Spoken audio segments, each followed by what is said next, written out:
শুরুতেই জানিয়ে দেব এই আস্থার শরতের মধ্যেই যুদ্ধ শেষ করার আহ্বান জেলেনস্কির। জানিয়ে দেব এবার কড়া বার্তা দিলেন তুরস্কের প্রেসিডেন্ট রিসেপ তাইয়েপ এরদোয়ান। এদিকে রাশিয়াতে ইরানের সম্ভাব্য ক্ষেপণাস্ত্র সরবরাহ নিয়ে যুক্তরাষ্ট্রের উদ্বেগে। সর্বশেষ জানিয়ে দেব নিউ ইয়র্কে ইহুদিদের উপর হামলার পরিকল্পনা, পাকিস্তানি তরুণ আটক। এতক্ষণ শুনছিলেন গুরুত্বপূর্ণ সংবাদ শিরোনাম, এখন জানিয়ে দিব বিস্তারিত। আসছে শরতের মধ্যে যুদ্ধ শেষ করার আহ্বান জেলেনস্কির। 2 বছরেরও বেশি সময় ধরে চলছে ইউক্রেন রাশিয়া সংঘাত। আক্রমণের শুরুতেই রাশিয়ার দৃঢ়তা থাকলেও মাঝে মাঝে সেটি ভেঙে পড়েছিল। তবে কয়েক মাস আগে থেকে নিজেদের অবস্থানে ফিরে এসেছে মস্কো। অপরদিকে ইউক্রেনকে সাহায্যের দিক দিয়ে দ্বিধাবিভক্ত হয়ে পড়েছে যুক্তরাষ্ট্র সহ মিত্র দেশগুলো। এসবের মধ্যে আসন্ন শরৎ মৌসুমের মধ্যে চলমান এই যুদ্ধ শেষ করার আহ্বান জানিয়েছেন ইউক্রেনের প্রেসিডেন্ট ভলোদিমির জেলেনস্কি। আর এই লক্ষ্যে তিনি রাশিয়াকে রাজি করাতে ন্যাটো দেশগুলোকে চাপ দেওয়ার আহ্বান জানিয়েছেন জার্মানিতে অবস্থিত মার্কিন বিমান ঘাঁটির রামস্টাইন যুক্তরাষ্ট্রের প্রতিরক্ষা মন্ত্রী লয়েড অস্টিন এর সঙ্গে আলাপকালে এই কথা বলেন জেলেনস্কি। ইউক্রেনের প্রেসিডেন্ট কার্যালয়ের ওয়েবসাইটে এই বক্তব্য বিবৃতি আকারে প্রকাশ করা হয়েছে। সেই বিবৃতির বরাত দিয়ে বিষয়টি জানিয়েছেন রুশ সংবাদ মাধ্যম আরটি। বিবৃতিতে বলা হয়েছে জেলেনস্কি পশ্চিমা দেশগুলোকে ইউক্রেনের মাটিতে ড্রোন ও ক্ষেপণাস্ত্র সহ অন্যান্য সমরাস্ত্র উৎপাদন বাড়াতে বিনিয়োগের আহ্বান জানিয়েছেন। জেলেনস্কি বলেছেন, এটি অর্জন করতে হলে আমাদের তহবিল দরকার। আমরা দ্রুত সবকিছু তৈরি করতে প্রস্তুত, যা আমাদের এই যুদ্ধের অবসান ঘটাতে সাহায্য করবে।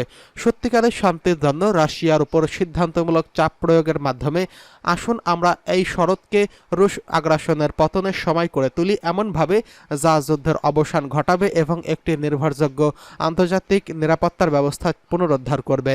মার্কিন প্রতিরক্ষা মন্ত্রী লয়েড অস্টিন অস্ত্র দিয়ে গুরুত্বের উপর জোর দিয়ে বলেন, মার্কিন যুক্তরাষ্ট্র ভূমি থেকে আকাশে নিক্ষেপণযোগ্য S-300 ক্ষেপণাস্ত্র ব্যবস্থা এবং R-27 আকাশ থেকে আকাশে নিক্ষেপণযোগ্য ক্ষেপণাস্ত্রের বিকল্প ডিজাইন এবং নির্মাণের জন্য ইউক্রেনের সঙ্গে কাজ করছে।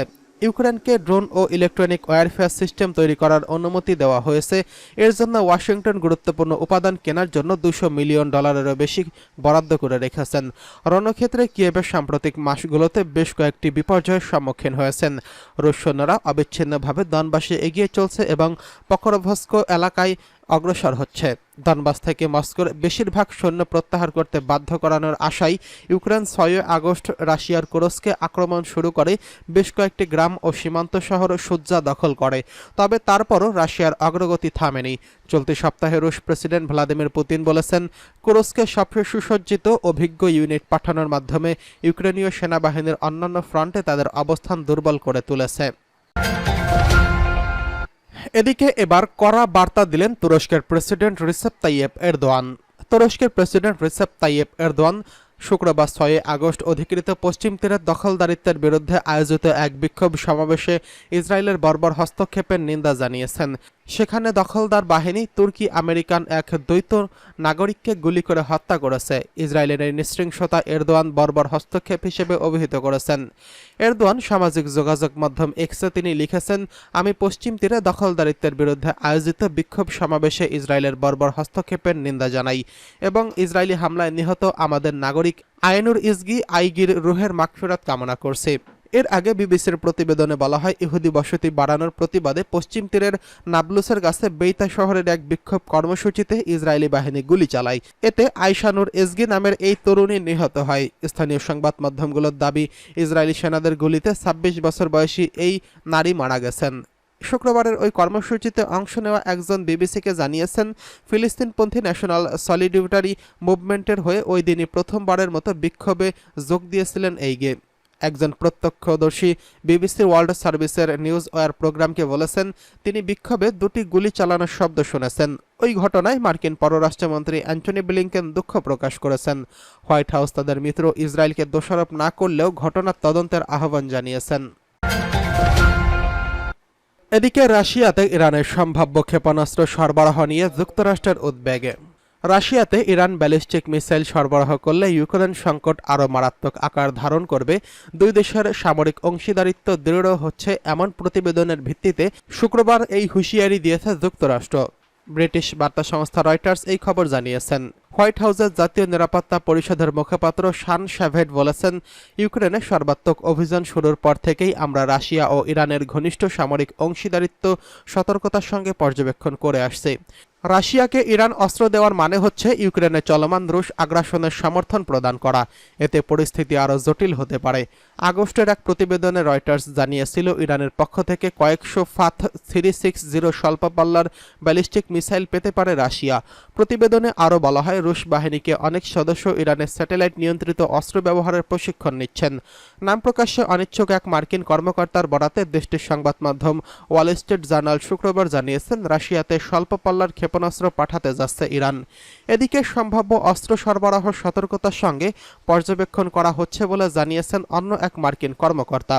যুক্তরাষ্ট্র ও তার মিত্ররা কিছুদিন আগেই সতর্ক করেছিলেন, ইরান এই ধরনের কোনো পদক্ষেপ নিলে তার ফলাফল হবে মারাত্মক। এরপরে সম্ভাব্য অস্ত্র সরবরাহ নিয়ে অস্বস্তি দেখা দিল। সাম্প্রতিক মাসে ইরান ও রাশিয়ার ঘনিষ্ঠ সম্পর্ক পশ্চিমাদের উদ্বেগের কারণ হয়ে দাঁড়িয়েছে। এদিকে ইউক্রেন ইস্যুতে তেহরানের নৈতিক অবস্থান অপরিবর্তিত আছে বলে জানিয়েছেন জাতিসংঘের ইরানের স্থায়ী প্রতিনিধি। নিউ ইয়র্কের শুক্রবার এক বক্তব্যে বলেছেন, যুদ্ধরত কোনো পক্ষকে অস্ত্র সহায়তা দেওয়া ইরান সমর্থন করে না। এমন কোনো পদক্ষেপ গ্রহণ যা মানবিক বিপর্যয় ও অবকাঠামোগত ক্ষতির ব্যাপকতা বৃদ্ধি করে এবং সম্ভাব্য সমঝোতার পথ দুর্গম করে। এদিকে নিউ ইয়র্কের ইহুদিদের উপর হামলার পরিকল্পনা, পাকিস্তানি তরুণ আটক। গত বছরের 7 অক্টোবর ইসরায়েলি সীমান্ত পেরিয়ে নজিরবিহীন হামলা চালায় ফিলিস্তিনি প্রতিরোধ আন্দোলন হামাস। বদলা নিতে গাজায় নৃশংস হামলা চালাচ্ছে ইসরায়েল। প্রায় 11 মাস পেরিয়ে গেলে গাজায় ইসরায়েলি আগ্রাসন থামেনি। বিশ্বজুড়ে যুদ্ধবিরতির আহ্বান উপেক্ষা করে গাজা ও অধিকৃত পশ্চিম তীরে নিষ্ঠুরতা চালিয়ে যাচ্ছে ইসরায়েল। আগামী 7 অক্টোবর গাজা যুদ্ধের 1 বছর পূর্তি হবে। ইহুদিদের উপর হামলা করতে পারে এমন অভিযোগে এক পাকিস্তানি তরুণকে আটক করেছে কানাডা। মার্কিন বিচার বিভাগের দাবি, নিউ ইয়র্কের বসবাসরত ইহুদিদের উপর হামলা ছক করছে ওই পাকিস্তানি তরুণ। গত বুধবার কানাডীয় ও মার্কিন তদন্তকারীরা শাহাবেজ খান নামের 20 বছর বয়সী এই তরুণকে আটক করেছে। আজ এক প্রতিবেদনে এই তথ্য জানিয়েছে বার্তা সংস্থা রয়টার্স জানিয়েছে, যুক্তরাষ্ট্র সংলগ্ন কানাডা সীমান্ত এলাকা থেকে প্রায় 12 মাইল দূরে কুবেইকের থেকে আটক করা হয় শাহাবেজকে। প্রতিবেদনে বলা হয়, জঙ্গি গোষ্ঠী ইসলামিক স্টেটের পক্ষ থেকে নিউ ইয়র্কের নগরে ইহুদিদের বিরুদ্ধে সন্ত্রাসী হামলা চালানোর পরিকল্পনা করছিলেন তিনি। এদিকে শুক্রবার এফবিআই এর এক বিবৃতিতে জানিয়েছেন, 2 ব্যক্তির সঙ্গে মিলে শাহাবেজ হামলা ছক করছিলেন। তবে ওই 2 ব্যক্তি যে গোয়েন্দা ছিলেন তা তিনি বুঝতেই পারেননি। শাহাবেজ হামলার জন্য ওই দুজনকে আধা স্বয়ংক্রিয় রাইফেল এবং গোলাবারুদ ও ছুরি সংগ্রহ করতে বলেছিলেন। মার্কিন কৌশলীরা বলেছেন, যুক্তরাষ্ট্র সীমান্ত পার করে দেওয়ার জন্য মানব পাচারকারীদেরও অর্থ দিয়েছিল শাহাবেজ। আগামী 13 সেপ্টেম্বর এই তরুণকে মন্টিলয়ের এক প্রতিবেদনের আদালতে হাজির করার কথা জানিয়েছেন।